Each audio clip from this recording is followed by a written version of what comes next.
Sidang perdana gugatan pemilihan Presiden 2024 telah dimulai. Mahkamah Konstitusi punya waktu 14 hari untuk membuat putusan.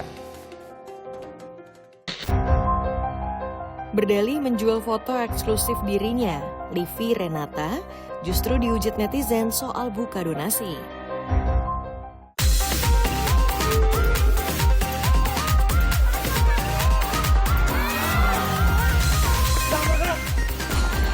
Mohon maaf sebesar-besarnya kepada istri saya.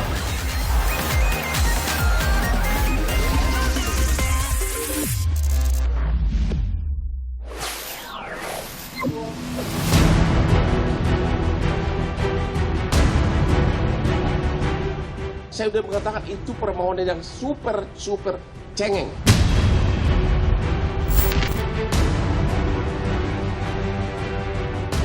Jangan sampai nanti Bapak Hotman Paris menangis. Mungkin Pak Ganjar ngelawak.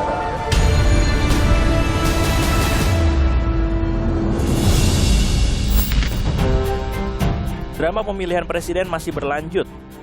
Prabowo Gibran telah diumumkan oleh KPU sebagai peraih suara terbanyak dalam Pilpres 2024. Namun dua pasangan lain melihat ada banyak kejanggalan hingga memutuskan mengajukan gugatan hasil Pilpres ke Mahkamah Konstitusi. Sidang gugatan perdana pun telah digelar. Hakim Konstitusi punya waktu 14 hari kerja untuk memutus perkara. Berikut 5 fakta gugatan Pilpres.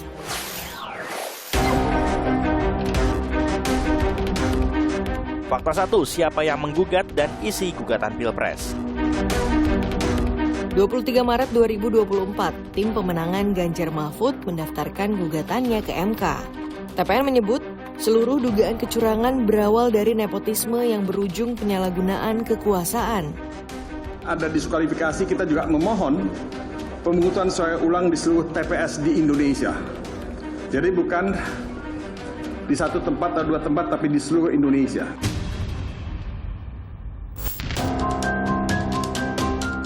Tim Hukum Nasional pasangan Anies Muhaimin mendaftarkan gugatan dengan permintaan utama adalah Pilpres 2024 diulang tanpa diikuti Cawapres Gibran. Tentunya kami mengharapkan dilakukan pemungutan suara ulang tanpa diikutin oleh calon wakil presiden 002 yang saat ini. Fakta 2, polemik penggugat Pilpres versus tergugat. Sebagai tim hukum Prabowo Gibran, Hotman Paris Hutapea menyatakan permohonan Timnas Amin ke MK sebagai permohonan cengeng. Menurut Hotman, tim Anies Muhaimin seharusnya sudah mengakui legalitas Gibran karena sebelumnya tidak pernah mempermasalahkan saat pengundian nomor urut dan saat debat. Yaitu waktu pemberian nomor malam mereka benar-benar ceria kan? Ya, ceria, dan ada Gibran di situ. Sama sekali tidak dikatakan tidak sah. Kalau Hotman di situ pasti dibilang tidak sah. Kemudian waktu debat nggak ada sama sekali. Sekarang kok KPU dipersalahkan, tidak memenuhi syarat. Jadi sudah benar-benar saya sudah mengatakan itu permohonan yang super cengeng.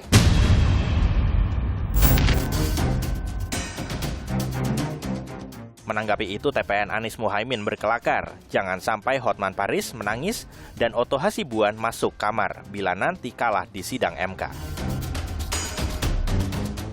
Kami berharap jangan sampai nanti Bapak Hotman Paris menangis dan Bapak Otto Hasibuan masuk kamar nggak keluar-keluar lagi karena kalah di sidang sengketa Pilpres di MK.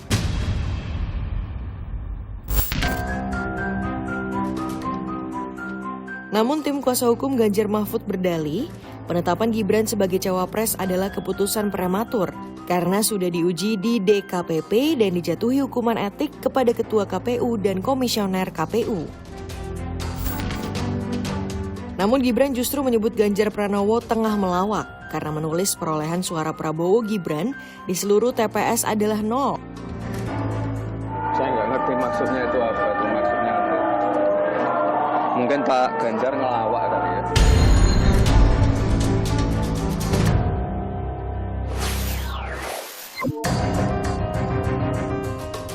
Fakta 3, nama-nama 8 hakim MK telah ditetapkan.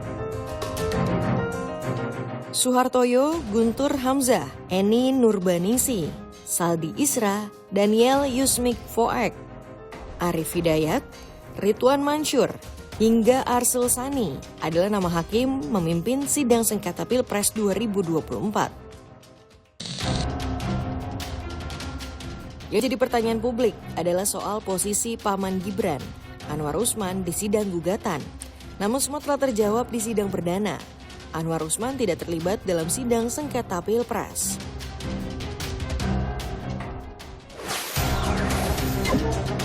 Fakta 4, Ganjar dan Anies hadir dan bersaksi dalam sidang perdana. Dalam kesaksiannya, Ganjar menyinggung tentang penyalahgunaan kekuasaan di Pilpres. Saat pemerintah menggunakan segala sumber daya negara untuk mendukung kandidat tertentu, saat aparat keamanan digunakan untuk membela kepentingan politik pribadi, maka itulah saat bagi kita untuk bersikap tegas bahwa kita menolak semua bentuk intimidasi dan penindasan. Pengaruh kekuasaan di Pilpres juga disinggung Anies dalam kesaksiannya. Anies menyesalkan adanya intervensi kekuasaan yang seharusnya tidak terjadi.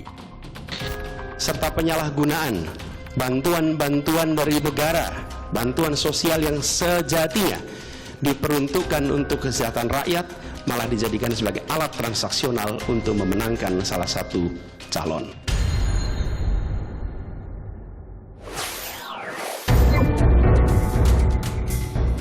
Fakta 5, 2024 menjadi kali kelima MK menangani gugatan Pilpres. Gugatan sengketa pemilihan presiden ke MK sudah terjadi sejak pertama kali pemilu presiden dilaksanakan, yakni pada tahun 2004. Saat itu, Wiranto Wahid mendaftarkan gugatan sengketa Pilpres pada 5 Juli 2004 ke MK.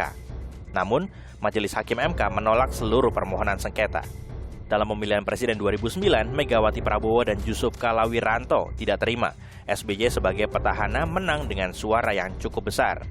Majelis Hakim Konstitusi yang diketuai Mahfud MD secara aklamasi menolak gugatan pasangan JK Wiranto dan Mega Prabowo.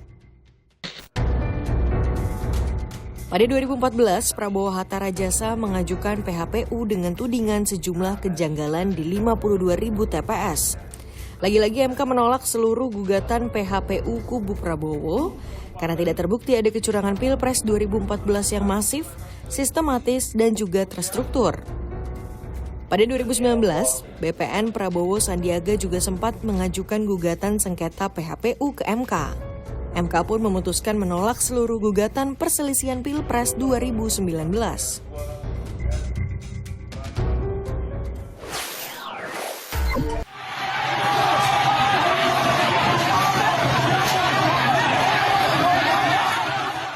Seorang anggota TNI dari Yonif 500 Rider menjadi korban pengeroyokan di Jalan R.A. Abdul Aziz, Pamekasan, Madura.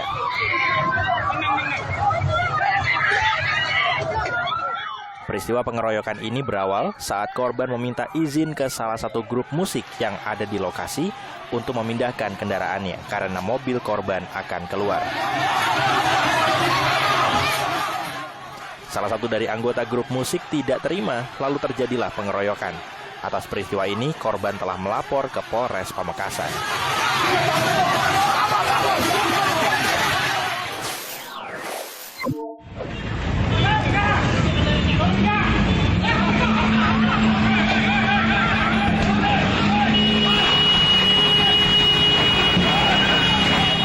Polantas dibantu warga mencoba mengeluarkan pengendara mobil yang berkendara ugal-ugalan di Jalan Ahmad Yani, Kota Banjarmasin.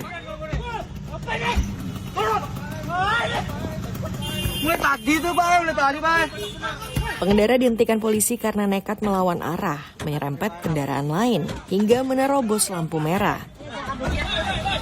Namun pengendara justru menabrak polisi.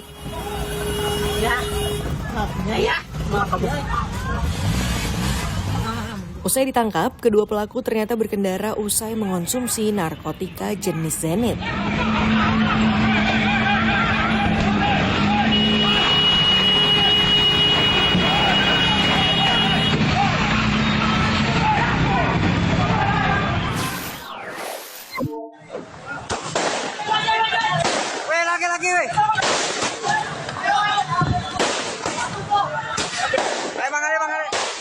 Bentrokan ini berawal dari anggota geng motor yang menyerang warga dengan menggunakan petasan dan senjata tajam. Tak terima, warga langsung melawan.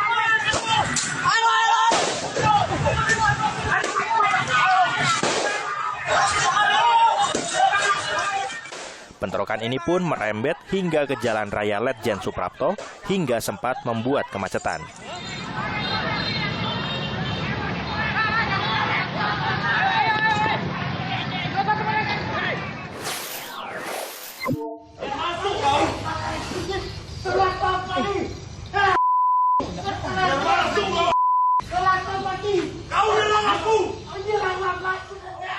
Pria ini dibekuk polisi karena nekat mengancam dengan golok saat berada di tempat makan.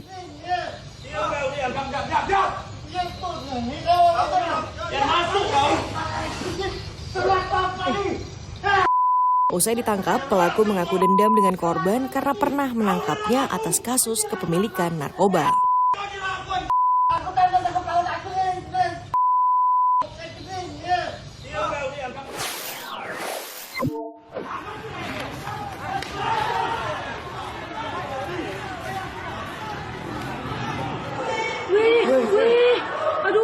Keributan antar mahasiswa ini terjadi di dalam area Universitas Negeri Medan, Sumatera Utara.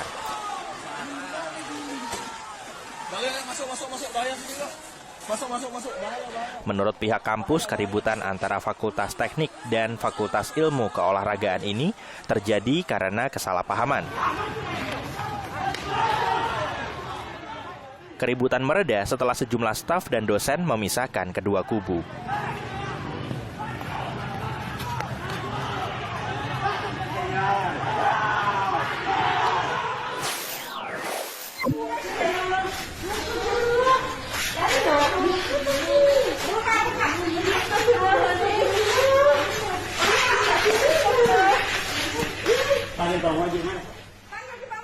Pria ini diamankan karena nekat masuk ke area perempuan di dalam Masjid Janatul Firdaus, Kota Makassar, dengan memakai cadar dan hijab.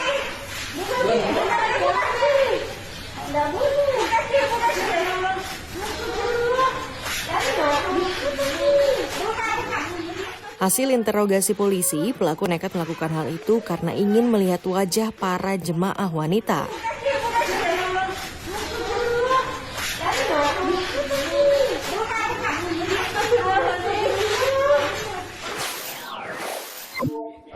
Aneh juga sih, HP saya ada di situ. Kalau memang niatnya ngambil kan mau kampus, saya lagi tidur. Itu pakai HP tuh.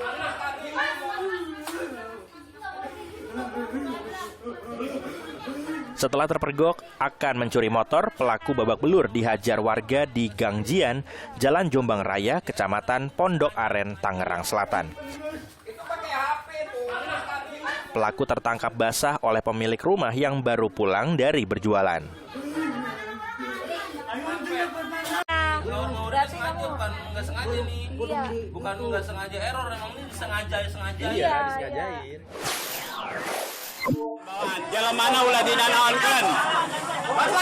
Bantuan. Ulah dinanaonkeun. Ban, mana ban?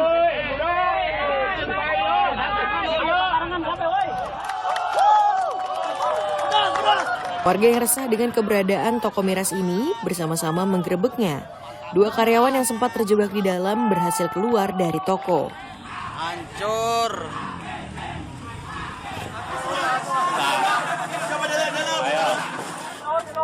Warga bahkan nekat membawa kardus berisi botol minuman keras dengan angkot dan dibakar di tengah lahan kosong.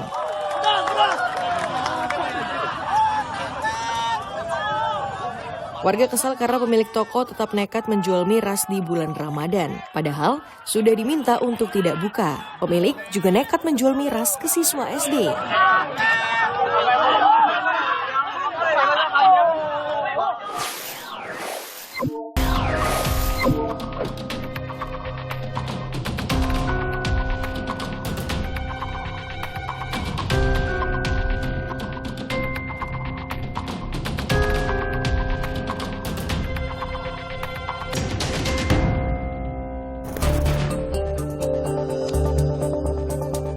Livi Renata, YouTuber yang dikenal kaya raya, tiba-tiba menggegerkan publik dengan membuka donasi. Yang lebih mengejutkan, donasi yang dilakukan Livi untuk membelikan ibunya mobil mewah.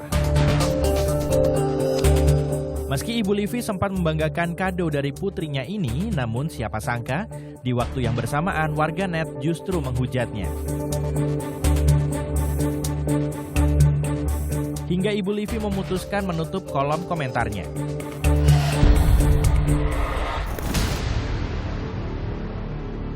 Anggaran yang harus disiapkan Livi untuk membeli mobil mewah ini memang tidak main-main. Mercedes-Benz seri GL C-Class yang harganya nyaris 2 miliar rupiah. Hingga akhir donasi berhasil terkumpul 60,20%. Namun Livi berdalih bahwa yang dilakukannya bukan meminta sumbangan, melainkan menjual foto eksklusif dirinya.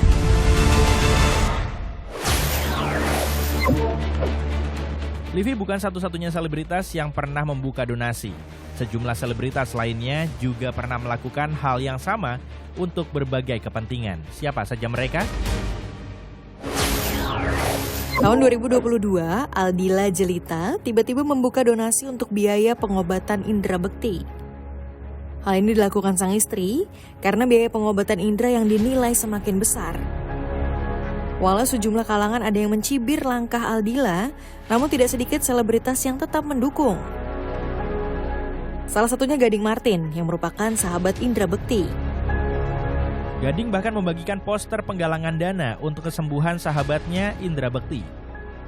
Menghadapi beberapa kritikan, Aldila memutuskan fokus pada kesembuhan sang suami.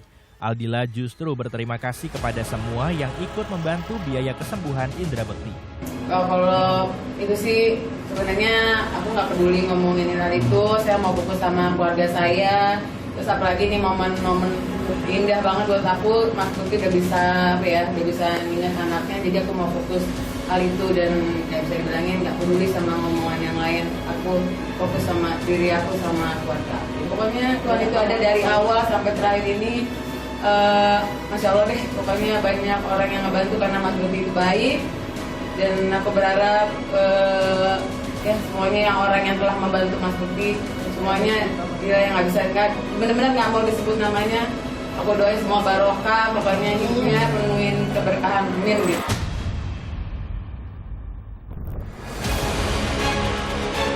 Usai keadaan Indra Bekti membaik, Aldila langsung menutup donasinya.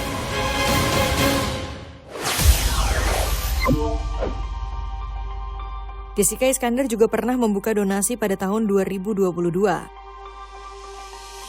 Kala itu, Jessica dikabarkan bangkrut hingga tak bisa membayar cicilan rumah, usai menjadi korban penipuan. Namun Jessica membantah telah membuka donasi.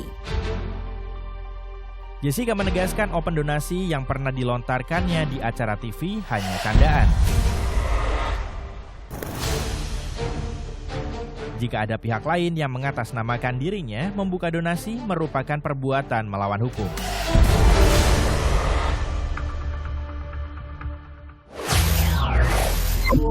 Membuka donasi juga pernah dilakukan Dennis Caryesta untuk membiayai persalinannya. Dennis berdalih pasangan yang tidak bertanggung jawablah yang membuatnya mengambil langkah itu. Kalau nyindir dia udah nggak perlu lah, sekarang gue juga udah nggak mau ngomongin dia, percuma ngomongin dia juga views orang nggak bakal naik, karena dia juga bukan public figure, bukan siapa-siapa juga, gitu. Dia cuman bapak dari anak gue aja, udah itu doang. Kalau misalkan ya pengusaha terkenal juga bukan, cuman iya laki nggak bertanggung jawab sih iya, yang harusnya malu ya dia lah. Kalau misalkan gue bikin donasi, kenapa mesti gue malu? Kalau misalkan dia nggak tanggung jawab kan gue nggak perlu bikin donasi. Namun langkah Dennis ini justru mendapat banyak kritikan. Meski demikian, Dennis tetap berterima kasih dengan sumbangan yang didapatnya. Ada yang sumbang 377 perak buat beli popok ya, tuh Amarkun Kawabi gitu. Terus gitu ada yang transfer 1.000 kita Purta, terus gitu ada yang transfer 1 perak. Bisa ya transfer 1 perak ya? Gue baru tahu. 1 perak. Muhammad Rizky Rama, terus gitu ada transfer 100 perak. Semoga nggak apa-apa. Terus semoga lancar persalinannya 1 perak. Tuh ada yang transfer 10.000. Wih, banyak banget. Terus dari Novelia Terus ada yang transfer 63 perak. Bisa ya transfer 63 perak? Agak mahalan biaya itunya ya. Safira Sekar Arum, 100 perak. Jamaludin. Terus 9.000. Kok tulisannya ente kadang-kadang ini Jindan apa ya? Terus itu ada yang 1 perak. Raka Gustiawan. Banyak tuh 1 perak. Hanya bisa sumbang 100-nya dan 2 juta. Siapa nih? Fauzi. Ufan. Ya banyak tuh, 401, ya gitu.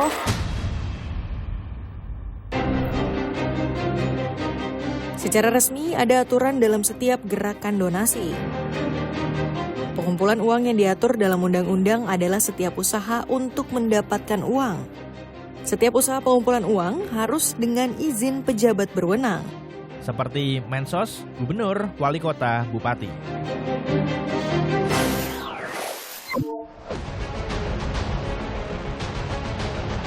Informasi tadi mengakhiri Pop News hari ini. Jangan lupa tetap saksikan Pop News setiap hari Sabtu dan Minggu pukul 9:30 waktu Indonesia Barat. Tentunya hanya di Kompas TV. Terima kasih dan sampai jumpa.